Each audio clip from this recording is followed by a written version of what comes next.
Assalamu alaikum everyone. Welcome back to Rising Convert podcast. I'm Kelly and I'm super excited as I have my first guest on the podcast, and this topic that we're going to dive into InshaAllah is all about women in Islam. There's a misconception that Muslim women are oppressed and that they are harmed and they have no freedom, and a lot of this is relative to comparison to men. And so I have the pleasure to welcome Hadi Hassan, who is joining me today and who will touch on the topic of women in Islam. Assalamu alaikum wa rahmatullah. Assalamu alaikum to all the audience or all the viewers. My name is Hadi Hassan, and I'm originally from India, but I have a lot of international experience, lived in different parts of the world, including Africa and the United States. And for past 7 years or 8 years, I'm in Calgary. Welcome, and I'm happy to join in this podcast. Alhamdulillah. Join you in this podcast. I'm happy we were able to get together. So I wanted to talk to you a little bit about this topic of women in Islam, because in my experience as a Muslim convert, coming from a faith, Christianity, and now into Islam, my parents had a lot of questions when they were talking to me about marriage and men, even questions around my husband today, asking me a lot about women and their rights and a lot of things, being said out there. So let's talk about a little bit more about women's rights in Islam. Let's touch on equality. So before delving into the topic, let me just endorse this fact that Yes. there are violations of women's rights among Muslims. Mm-hmm. Okay. Not only among Muslims, it could be in fact pretty much cultural. Mm-hmm. So for example, my country of origin, India, if you go over there, women have been abused, Mm-hmm. and they've been oppressed and suppressed throughout history. There's a long history of suppressing the women, even to the extent that after the death of husband, women didn't have the right to exist. Yes. And that was considered a kind of heroic stance by women. They used to burn themselves along with men. So not necessarily Muslims, but even non-Muslims, Muslims, non-Muslims, equally, they have oppressed women. And not only in Eastern world, but in Western world as well. Yes. Read the history, you'll be surprised how badly women were treated. They were not even considered, in fact, a human being. They were considered commodity. Yes. Yes, and they were just considered a kind of object for pleasure for men. Yes. So this topic that women are oppressed in Islam or not, in my understanding, this is not the right topic. Yes, we'll discuss the rights of women in Islam, but we do endorse that women have been oppressed by a lot of people, a lot of cultures. Islam is totally different than Muslims. Muslims, whatever they do, not necessarily they are inspired by their religion, in their actions, in their treatments. In majority of cases, unfortunately, culture takes the precedence over the religion. Yes. And people mix religion with culture. And as they are brought up in certain cultures with certain mindsets, they think by default they have the right to oppress the women. And then they try to mix it somehow with Islam as well. And also, a lot of men, we have certain traditions. Yes. Not necessarily in the version of Islam which we follow, which has come to us through Ahlul Bayt alayhi salam, Prophet Muhammad's family. However, in other versions of Islam, we have certain traditions which consider women kind of inferior. And a lot of those traditions were introduced by men. And a lot of those men, they had some personal grievances to their wives. And as they were upset, as they were irritated, Yes. as they were mad at their wives, they came and delivered sermons against them or labeled them with certain kind of names and titles. So let me just mention a story. There was an imam. He was delivering the sermons. He was leading the community.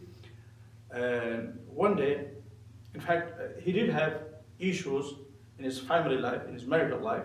He was not satisfied. Mm-hmm. So one day he was just about to leave the home for the mosque. There was a fight between him and his wife. So on his way, he changed, in fact, the whole sermon. And he went to mosque and talked against women and called them different names, and labeled them as inferior than men. And then at the end, he asked those people who were present over there, do you agree with me?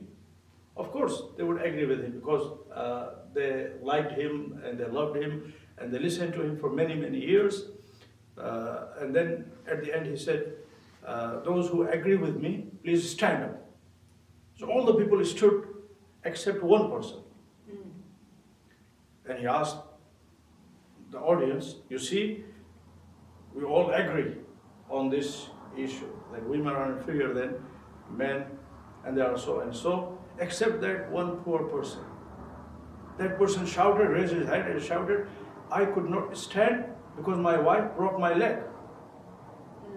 So you see, I see. where these traditions, where these narrations come from. From personal grievances or personal experiences. So they give it somehow, they connect it somehow with religion. So they bring the religion in between, and that is one of the reasons why religion is considered as violating the women's rights. I see. So what I'm hearing is that a lot of the personal experiences get mixed up with what the Islamic principles and values. practices and values are. Yeah. And therefore that gives the impression to people that women are harmed and that Yes. women are below men in that. And that's not the case. That's not the case. And that is not the case. And it's very interesting, and I would love to touch more on that as well. I know we're talking more about like women in Islam, but what can you tell us about how men should be treated? Just for those who maybe don't know the religion that well, those maybe Muslim sisters or brothers who are looking into this and diving into this topic, what can you tell us about women and men and how men should be treating their women in Islam? I guess the practices. In fact, from Islamic perspective, when we look at women are literally like queens. When we look into Islam and Islamic teachings, how Islam considers women, how Islam projects women, that is like queen. For example, let me just mention this for audience or for viewers. There are 3 stages in the life of a woman. When she is a baby, child, when she becomes a wife, when she becomes a mother. These are 3 main stages. So for all 3 stages, Islam has said something. When a baby girl is born, Islam says this is a rahmah, this is a blessing. This is a special grace of Almighty Allah Azza wa Jalla in your life. Okay? And Prophet Muhammad sallallahu alaihi wasallam used to say, خَيْرُ أَوْلَادِكُمْ الْبَنَاتِ. The best children of yours are the daughters.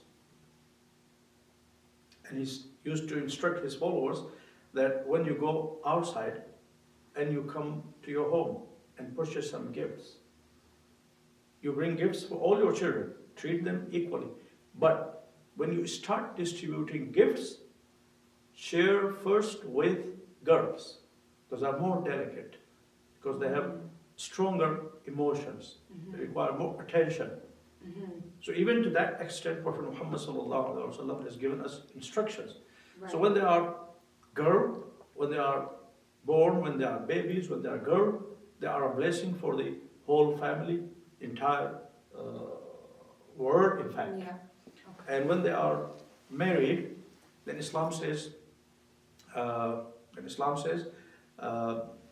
after marriage, a man's faith becomes complete. A person's faith becomes complete. So this woman is, so this woman is completing a man's faith. MashaAllah. Okay, this is the dignity of women in Islam. And then in the third stage, and that is absolutely remarkable, when a woman becomes mother.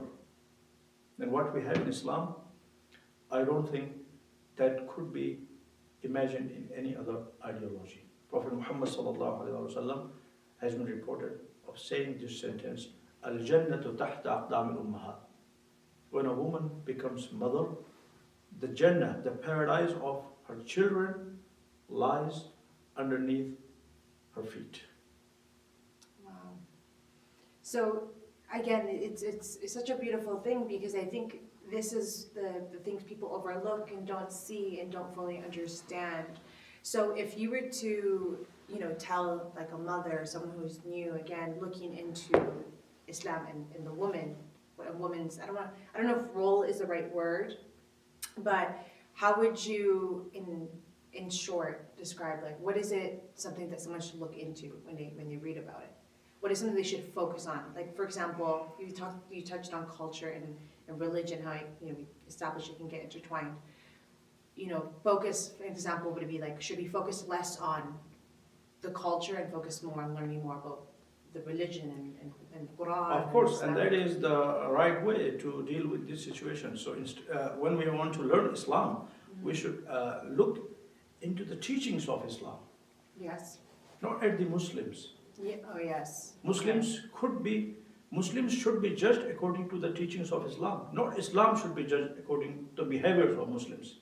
I like that, Sayyid Hadi. That's a great point that you're bringing forward here. Can you actually repeat it once more? Because I believe everyone can benefit from hearing. For example, Canadian values should be judging Canadian people.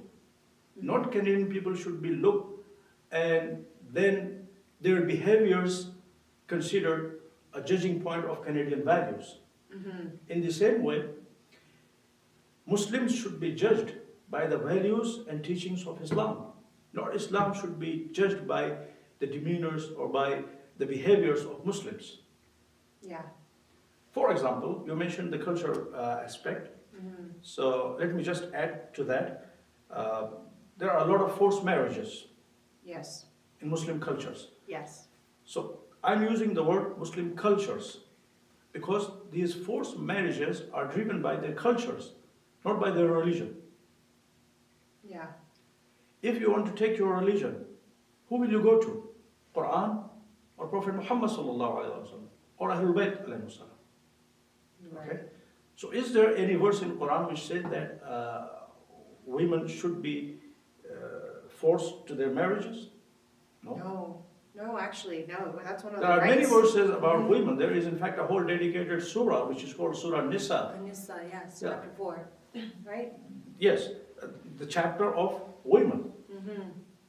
And in this verse, Allah, and that surah, that chapter begins with a beautiful verse. Ya ayyuhan nas inna khalaqnakum min dhakarin wa ya ayyuhan nas ittaqu rabbakum alladhi khalaqakum min nafsin wahidah. O mankind, have fear, consciousness of your Lord, who has created you and your spouse from a single soul. Your creation and your spouse's creation, men and women's creation, that is from the same essence, from the single soul. So let alone of other aspects, even in your creation, the essence of your creation, you are equal. So when you are equal in the essence of your creation, in the rest of your life, you should be treated equally. And Prophet Muhammad sallallahu alaihi wasallam, when he wanted to marry his own daughter, Lady Fatima alayhi salam, with Imam Ali, if you ask any Muslim from any country or from any sect or denomination, who is the best woman who ever lived on this planet? Who is most exemplary woman for you, in your eyes? All will shout one name, Fatima. Yes. And you ask, who is the best person after Prophet Muhammad? Yes. Majority of Muslims will shout, according to marriage, Ali ibn Abi Talib. So Ali was the one who was asking the hand of Fatima, the daughter of Prophet Muhammad. Still, Prophet Muhammad, even 1400 years ago, he didn't consent to this marriage on himself. He went to Lady Fatima and discussed with her. And when she approved, then Prophet Muhammad came back and consented to that marriage. Yes. This is a historical fact, no one denies that. Yes. But Yeah. there are a lot of forced marriages, unfortunately. Yeah, unfortunately, yeah. So they are not Islamic. They are Muslims' behaviors, not Islam's. Right. And that's a good Islam's point. teachings. Because, very much everything that you mentioned today, right now in this moment, again, coming from a family who doesn't know anything about Islam, only learned or know of what is put on TV, a lot of it gets really confusing and harsh, and it makes people's minds go a little bit crazy. My parents went a little bit crazy, and That's understandable because there are a lot of, unfortunately, misconceptions, misunderstandings, and a lot of reports. Yes. And the irony is, the evil characters or behaviors, they find their way to social media or to print media more often than the exemplary behaviors. Sorry to interrupt you. No, I think this is a great point.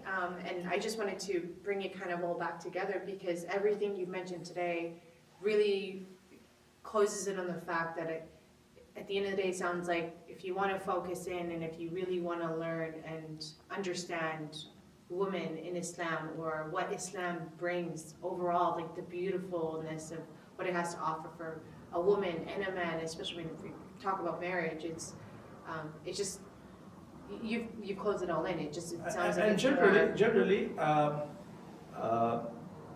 this is a fact as well that when you look overall at Muslim community, in majority of cases, I would say vast majority of cases, women enjoy their lives. Yes. They are not suppressed. Yes. Have you been married with a Muslim? Yes. A practicing Muslim? Yes. So do you think you are being oppressed? No. You are enjoying your life. Alhamdulillah, I'm enjoying my life. I'm a great husband, and I think that was the point. Yeah, where it's very sad because he did come from the experience of having to almost convince my parents and really have them, and try to understand as much as they could without being fooled by all this other nonsense, like you said, like evil that surrounds, and it's just not saying the things that are actually truth. Yeah. And so, and you're right, the truth I think relies on Islam, not the Muslim cultures and even in Muslim cultures, Muslim women are in majority of cases happier, safer, and they have less mental difficulties or challenges in their lives because they are not forced to go and work.